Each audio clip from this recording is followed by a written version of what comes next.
म्हणजे एक कल्पना करून बघा, एक व्यक्ती आहे पूर्णपणे ठणठणीत. हं, त्याला ताप नाही, खोकला नाही किंवा कुठलाही थकवा नाहीये. तो आपला रोजचा दिनक्रम अगदी मजेत जगतोय. पण तरीही त्याच्या शरीरातनं अगदी त्याच्या नकळत एक शत्रू गुपचूप लपून बसलाय. बापरे, हा खरोखरच एक भयानक विचार आहे. हो ना. आणि हा शत्रू फक्त त्या एका व्यक्तीसाठी नाहीच, तर त्याच्या आजूबाजूच्या संपूर्ण गावासाठी किंवा शहरासाठी जीवघेणा ठरू शकतो. नक्कीच. कारण कसं आहे ना, जेव्हा शत्रू आपल्याला दिसत नाही तेव्हा त्याच्याशी लढणं सर्वात कठीण होऊन बसतं. अगदी बरोबर. आणि हेच आजच्या आपल्या या सखोल चर्चेचं मुख्य सूत्र आहे. म्हणजे सार्वजनिक आरोग्य व्यवस्थेचा विचार करताना आपण सहसा काय विचार करतो, तर दवाखाने आणि डॉक्टर. हो, साहजिकच आहे. पण आज आपण एका अशा लपाछिपीच्या खेळाबद्दल बोलणार आहोत, जो आपल्या देशातील तळागाळातील आरोग्यसेवक दररोज खेळत असतात. आज आपण मलेरिया म्हणजेच हिवताप नियंत्रण कार्यक्रमाच्या अगदी मुळाशी जाणार आहोत.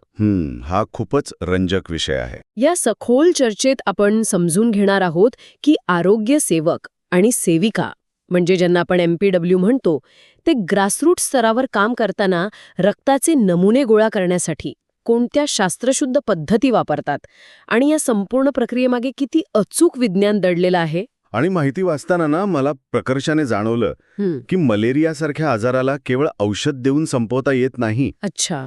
हो, त्यासाठी एका व्यापक गुप्तहेर यंत्रणेसारखं काम करावं लागतं. कारण मलेरियाचा परजीवी म्हणजे जो पॅरासाइट असतो ना, तो माणसाच्या रक्तात लपून बसण्यात अत्यंत तरबेज असतो. बापरे. तो तिथे लपतो आणि मग डासांच्या माध्यमातून एकाकडून दुसऱ्याकडे प्रवास करतो. म्हणजे जर आपण त्याला वेळेत शोधून काढलं नाही तर तो एका व्यक्तीकडून संपूर्ण समाजाला आपला बळी बनवू शकतो. बरोबर. अगदी तसंच. म्हणूनच मी सुरुवातीला लपाछपीच्या खेळाचा उल्लेख केला. हा परजीवी म्हणजे लपणारा खेळाडू आहे आणि आपले आरोग्य कर्मचारी त्याला शोधणारे आहेत.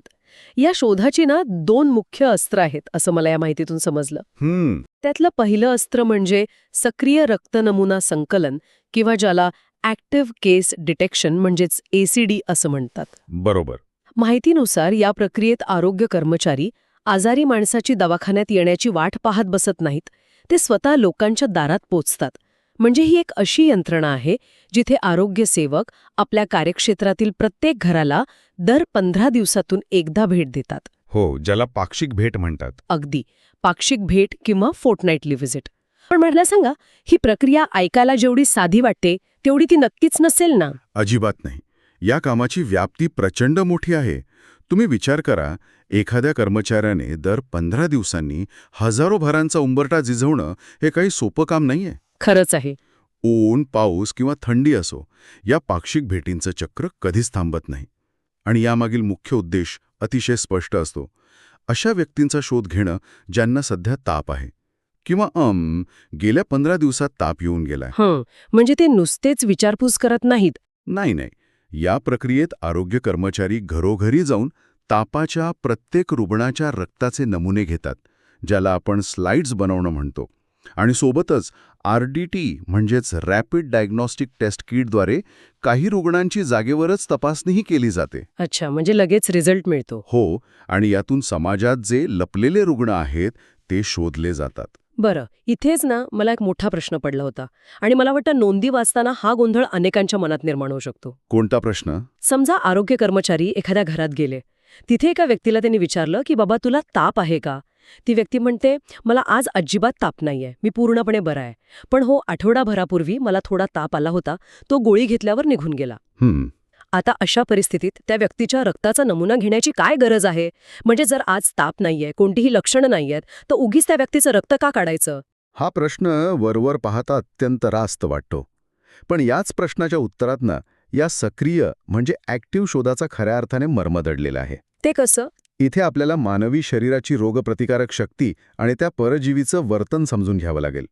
जेव्हा एखाद्या व्यक्तीला ताप येतो आणि तो निघून जातो, तेव्हा त्या व्यक्तीला साहजिकच काय वाटतं? की आजार संपला, आपण बरे झालो. बरोबर.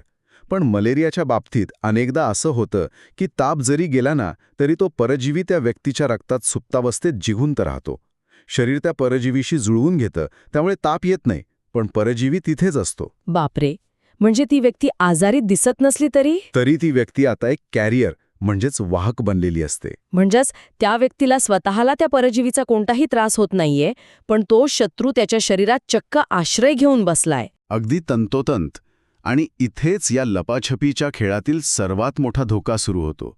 कारण ती व्यक्ती निरोगी वाटत असली तरी ती परजीवींसाठी एक सुरक्षित घर आहे. आता समजा एखाद्या डासाने त्या कॅरियर व्यक्तीला चावा घेतला, तर तो परजीवी त्या डासाच्या शरीरात प्रवेश करेल आणि मग तोच डास जेव्हा दुसऱ्या एखाद्या पूर्णपणे निरोगी व्यक्तीला चावेल तेव्हा त्या दुसऱ्या व्यक्तीला गंभीर मलेरिया होऊ शकतो. अरे चा, म्हणजे पहिली व्यक्ती आजारी नसूनही तिच्यामुळे संपूर्ण गावात आजाराचा फैलाव होऊ शकतो. होय, ही साखळी अशीच चालते. ही खरोखरच एक भयानक साखळी आहे. म्हणजे आपण फक्त त्या पहिल्या व्यक्तीचा जीव वाचवण्यासाठी त्याच्या घरी जात नाही आहोत, तर आपण डासांची जी वाहतूक व्यवस्था आहे तीच उद्ध्वस्त करण्याचा प्रयत्न करतोय. बरोबर.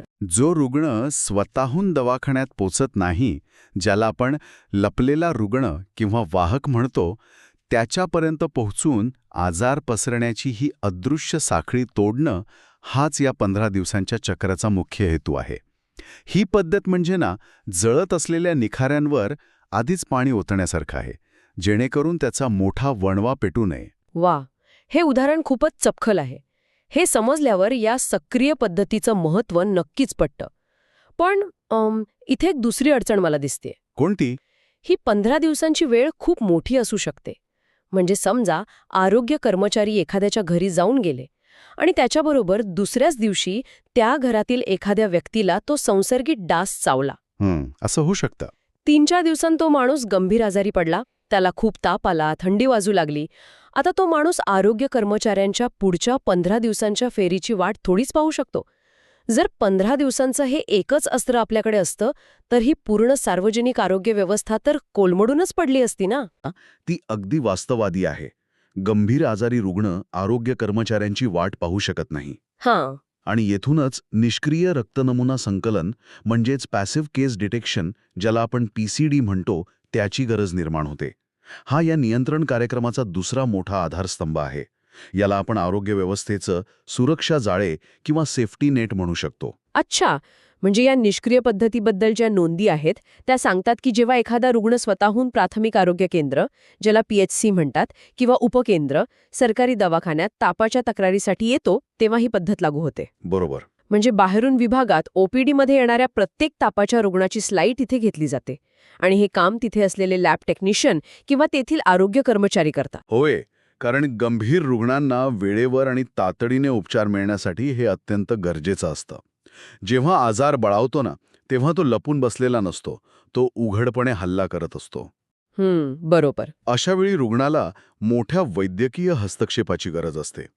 अशा गंभीर परिस्थिती हाताळण्यासाठी हे प्राथमिक आरोग्य केंद्र अत्यंत महत्त्वाची भूमिका बजावतात. तिथे आवश्यक ती सर्व वैद्यकीय उपकरणं, औषधांचा साठा आणि तज्ज्ञ कर्मचारी उपस्थित असतात. मगाशी आपण जो निखाऱ्यांचा आणि वणव्याचा उल्लेख केला ना, हो, त्यातील तो जो वणवा आहे तो विझवण्याचं काम हे दवाखाने करतात. पण मला इथे एक सांगा, या संपूर्ण प्रक्रियेला निष्क्रिय किंवा पॅसिव्ह म्हणणं थोडं तर्कहीन नाही वाटत का? कसं काय? कारण विचार करा ना, एखादी व्यक्ती घरात आजारी पडली आहे, ती स्वतःहून निर्णय घेतीये, चालत किंवा गाडीने दवाखान्यात येतेय, डॉक्टरकडे जाण्यासाठी ती स्वतः पुढाकार घेतीये, म्हणजे ती व्यक्ती तर सक्रिय किंवा ॲक्टिव्ह आहे ना. मग या पद्धतीला निष्क्रिय का म्हटलं जातं? हा शब्दप्रयोग पहिल्यांदा ऐकताना गोंधळात टाकणारा नक्कीच वाटू शकतो. पण इथे आपण एक गोष्ट लक्षात ठेवली पाहिजे की हे जे शब्द आहेत, ॲक्टिव्ह आणि पॅसिव्ह, हे रुग्णाच्या दृष्टिकोनातून वापरलेले नाहीयेत. अच्छा. हे शब्द सार्वजनिक आरोग्य व्यवस्थेच्या म्हणजेच हेल्थ सिस्टीमच्या दृष्टिकोनातून वापरले आहेत. म्हणजे व्यवस्थेच्या भूमिकेवरून हे नाव पडलंय? अगदी बरोबर. पहिल्या पद्धतीत म्हणजे ACD मध्ये आरोग्य व्यवस्था स्वतः सक्रियपणे लोकांच्या घरात जाऊन रुग्णांना शोधत होती. व्यवस्था तिथे चालत जात होती. पण या दुसऱ्या पद्धतीत PCD मध्ये आरोग्य व्यवस्था एका जागी स्थिर आहे. दवाखाना, तिथले डॉक्टर, लॅब टेक्निशियन हे सगळे एकाच ठिकाणी आहेत. ते स्वतःहून रुग्णाकडे जात नाहीयेत. बरोबर. व्यवस्था इथे एका जागी राहून रुग्णाच्या येण्याची वाट पाहत आहे. याला आपण मगाशच्या लपाछुपीच्या खेळाशी जोडून पाहू शकतो. पहिल्या पद्धतीत आपण लपलेल्याला शोधायला प्रत्येक कपाटात, प्रत्येक खोलीत जात होतो. होय. दुसऱ्या पद्धतीत आपण एक मजबूत जाळं किंवा सापळा लावून ठेवलाय आणि आपण तिथे थांबलो आहोत. रुग्ण जेव्हा स्वतःहून त्या जाळ्यात म्हणजे दवाखान्यात येतो तेव्हा व्यवस्था कामाला लागते. म्हणूनच याला पॅसिव्ह केस डिटेक्शन म्हणतात. गंभीर केसेस थेट हाताळण्यासाठी या स्थिर आणि भक्कम नेटवर्कची अत्यंत गरज असते. अरे वा, आता हा फरक अगदी स्पष्ट झाला. म्हणजे ॲक्टिव्हमध्ये आपण आजाराच्या मागे धावत आहोत आणि पॅसिव्हमध्ये आपण एक मजबूत जाळं विणून आजाराला आपल्यापर्यंत येण्याची वाट पाहत आहोत. बरोबर. आणि या दोन्ही गोष्टी एकमेकांशिवाय अपूर्णच आहेत. बरं, आता आपण या प्रक्रियेतील न सर्वात गुंतागुंतीच्या आणि अटीतटीच्या भागाकडे वळूया, तो म्हणजे वेळेची शर्यत. हा खूप महत्वाचा भाग आहे. रक्ताचा नमुना घरी घेतलेला असो वा दवाखान्यात, एकदा रक्ताचा नमुना घेतला की एक प्रकारचा टायमर सुरू होतो असं मला या माहितीतून समजलंय. कारण या प्रक्रियेत वेळेला सर्वाधिक महत्त्व दिलेलं दिसतंय. नक्कीच. वेळेचे हे नियम ना सार्वजनिक आरोग्याच्या दृष्टीने अत्यंत कडक आणि तडजोड न करण्यासारखे आहेत. मलेरिया नियंत्रण कार्यक्रमात काही सुवर्ण नियम आहेत. बरं. पहिला आणि सर्वात महत्त्वाचा नियम म्हणजे जर क्षेत्रीय कामात म्हणजे फील्ड वर्कमध्ये आरोग्य कर्मचाऱ्याने RDT चाचणी केली आणि ती पॉझिटिव्ह आली तर लॅबमधून स्लाईडचा अधिकृत निकाल येण्याची वाट पाहत बसायचं नसतं. म्हणजे काय, जागेवरच निर्णय घ्यायचा? होय. जर RDT किटवर आजार पॉझिटिव्ह आला तर त्वरित रॅडिकल ट्रीटमेंट म्हणजेच समूळ औषधोपचार त्याच क्षणी जागेवरच सुरू करणं अपेक्षित असतं. यात कोणताही विलंब चालत नाही. अच्छा. कारण जितका वेळ परजीवी रक्तात राहील तितका रुग्णाच्या जीवाला धोका वाढतो आणि त्याहूनही महत्त्वाचं म्हणजे मगाशी पाहिल्याप्रमाणे एखादा डास त्याला चावून आजार पसरण्याची शक्यताही तितकीच वाढते. त्यामुळे पहिला वार तिथेच करणं गरजेचं असतं. आणि यानंतर ना दुसरा नियम येतो जो मला थोडा वादग्रस्त किंवा अनाकलनीय वाटतो. कोणता नियम? माहितीनुसार घेतलेल्या सर्व रक्ताच्या स्लाइड्स 24 तासांच्या आत प्रयोगशाळेत म्हणजे लॅबमध्ये तपासणीसाठी पाठवणं बंधनकारक आहे. होय, हा तर या कार्यक्रमाचा कणा आहे. पण इथेच माझी अडचण आहे. समजा आरोग्य कर्मचाऱ्याने एखाद्या रुग्णाची RDT किटवर तपासणी केली, त्यात स्पष्ट कळलं की बाबा रुग्णाला मलेरिया आहे आणि सर्वात महत्त्वाचं म्हणजे तुम्ही आता सांगितल्याप्रमाणे त्या रुग्णाचे पूर्ण औषधोपचारही जागेवरच सुरू केले आहेत. रुग्णाला औषध मिळालंय, आता त्याला हळूहळू बरं वाटायला सुरुवात होईल. मग जर औषध देऊन झालंय ना, तर ती रक्ताची स्लाईड 24 तासांत लॅबमध्ये पाठवण्याची एवढी जीवघेणी धावपळ का करायची? काम तर संपलं ना. मग ही 24 तासांची डेडलाईन फक्त प्रशासकीय कामासाठी किंवा कागदपत्रांसाठी आहे का? खूपच महत्त्वाचा मुद्दा तुम्ही मांडलात. जेव्हा आपण फक्त एका रुग्णाचा विचार करतो ना, तेव्हा आपल्याला वाटतं की औषध दिलं म्हणजे काम संपलं. पण जेव्हा आपण सार्वजनिक आरोग्याचा किंवा पब्लिक हेल्थचा विचार करतो, तेव्हा एका रुग्णाला दिलेलं औषध हा त्या युद्धाचा फक्त एक छोटासा भाग असतो. ही 24 तासांची धावपळ केवळ कागदपत्र भरण्यासाठी किंवा प्रशासकीय सोपस्कार पार पाडण्यासाठी अजिबात नसते. ही धावपळ वेळेत रिपोर्टिंग पूर्ण होण्यासाठी आणि डेटा मॅनेजमेंटसाठी असते. डेटा मॅनेजमेंट म्हणजे एका आजाराशी लढताना आकडेवारी इतकी महत्वाची कशी काय असू शकते? मला नाही समजलं हे. बरं, याला आपण ना युद्धभूमीवरील वॉर रूमच्या दृष्टिकोनातून समजून घेऊया. RDT किट हे अतिशय जलद असतं, पण त्याची अचूकता मर्यादित असते. ते एक प्रकारे ब्लर किंवा अस्पष्ट फोटोसारखं आहे, जे तुम्हाला फक्त सांगतं की शत्रू इथे आहे. बरोबर. पण प्रयोगशाळेत सूक्ष्मदर्शकाखाली जी तपासणी होते ना, ती अत्यंत हाय डेफिनेशन असते. ती तुम्हाला सांगते की शत्रू नेमका कोणता आहे, मलेरियाचा कोणता परजीवी आहे आणि तो किती प्रमाणात आहे. अच्छा, म्हणजे अचूक निदानासाठी लॅब रिपोर्ट गरजेचा आहे. पण तरीही माझा प्रश्न तोच आहे, 24 तासांचीच घाई का? कारण मलेरिया पसरवणारे डास अत्यंत वेगाने प्रजनन करतात. आज जर एखाद्या गावात एक केस सापडली असेल आणि ती स्लाईड आरोग्य कर्मचाऱ्याच्या बॅगेत 4-5 दिवस तशीच पडून राहिली तर कुणालाच कळणार नाही. होय, लॅबला आणि मुख्य आरोग्य अधिकाऱ्यांना कळणारच नाही की तिथे काहीतरी गडबड आहे. तोपर्यंत तिथे आणखी 10 लोकांना संसर्ग झालेला असू शकतो. 24 तासांच्या आत रिपोर्ट लॅबमध्ये पोहोचल्याने डेटा लगेच सिस्टममध्ये अपडेट होतो आणि मग वॉर रूममधून तातडीने पावलं उचलली जातात. म्हणजे काय उपाययोजना केल्या जातात? तिथे औषधांचा अतिरिक्त साठा पाठवणं, त्या भागात त्वरित कीटकनाशकांची फवारणी करणं, फॉगिंग करणं हे निर्णय वेगाने घेतले जातात. अरे वा, आता यामागील विज्ञान आणि तर्क मला अगदी स्पष्ट झाला. म्हणजे फक्त एका व्यक्तीला बरं करणं हे उद्दिष्ट नाहीये, तर त्या एका केसच्या आधारे आजूबाजूच्या हजारो लोकांचं रक्षण करण्यासाठी रणनीती आखणं हे मुख्य उद्दिष्ट आहे. अगदी बरोबर. जर माहिती पोहोचायला उशीर झाला तर जो आजार एका गल्लीत थांबवता आला असता तो संपूर्ण गावात पसरेल.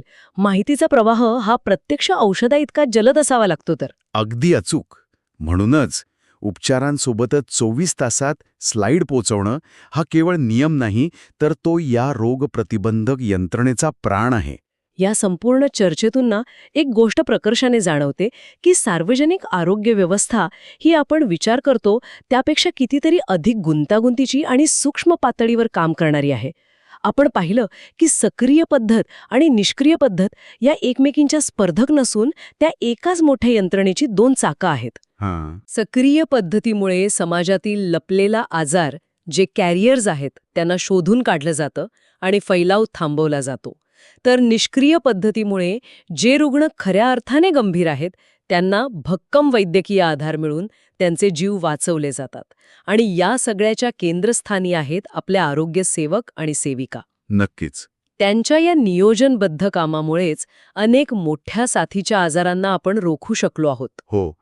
आणि जेव्हा आपण वर्तमानपत्रात वाचतो ना की अमुक एका आजारावर नियंत्रण मिळवण्यात यश आलं, तेव्हा त्या एका ओळीच्या बातमीमागं या तळागाळातील कर्मचाऱ्यांचं दर 15 दिवसांनी घरोघरी फिरणं, अचूक नोंदी ठेवणं आणि 24 तासांच्या आत डेटा वॉर रूमपर्यंत पोचवणं हेच खरं कारण असतं. ही एक अत्यंत प्रभावी यंत्रणा आहे जी देशाच्या कानाकोपऱ्यात कार्यरत आहे. खरंच कौतुकास्पद आहे हे.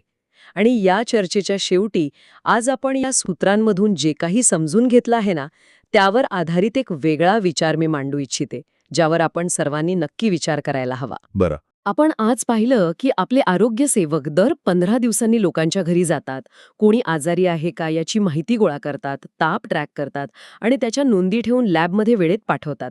आता एक विचार करा, हेच दर 15 दिवसांचे घरोघरी जाऊन ताप ट्रॅक करण्याचं आणि डेटा गोळा करण्याचं एवढं मोठं नेटवर्क भविष्यात येणाऱ्या एखाद्या पूर्णपणे अज्ञात आणि नवीन महामारीची म्हणजे पॅन्डेमिकची पहिली सूचना देणारं अर्ली वॉर्निंग सिस्टीम बनू शकतं का? बापरे, हा खरोखरच एका वेगळ्या दिशेने विचार करायला लावणारा अत्यंत महत्त्वाचा मुद्दा आहे. कारण विचार करा ना, एखाद्या मोठ्या शहरातील मोठ्या मल्टीस्पेशालिटी दवाखान्यात नवीन आजाराची अधिकृत नोंद होण्याआधीच जर एखाद्या दुर्गम गावात असामान्य तापाची साथ आली असेल, तर या तळागाळातील कर्मचाऱ्यांच्या नोंदी आपल्याला धोक्याचा पहिला इशारा देऊ शकतील का? तीच 24 तासांची रिपोर्टिंग सिस्टीम जी आज आपण मलेरियासाठी वापरत आहोत, ती आपल्याला भविष्यातील एखादं मोठं संकट ओळखायला मदत करू शकेल का? या लपाछपीच्या खेळात आपण त्या अज्ञात आजाराला तो जगभर पसरण्याआधीच पकडू शकू का? या कुतूहलजनक प्रश्नावर नक्की विचार करा. आजच्या या सखोल चर्चेत आपण इथेच थांबूया. नक्कीच. पुन्हा भेटूया अशाच एका नव्या आणि रंजक विषयासोबत.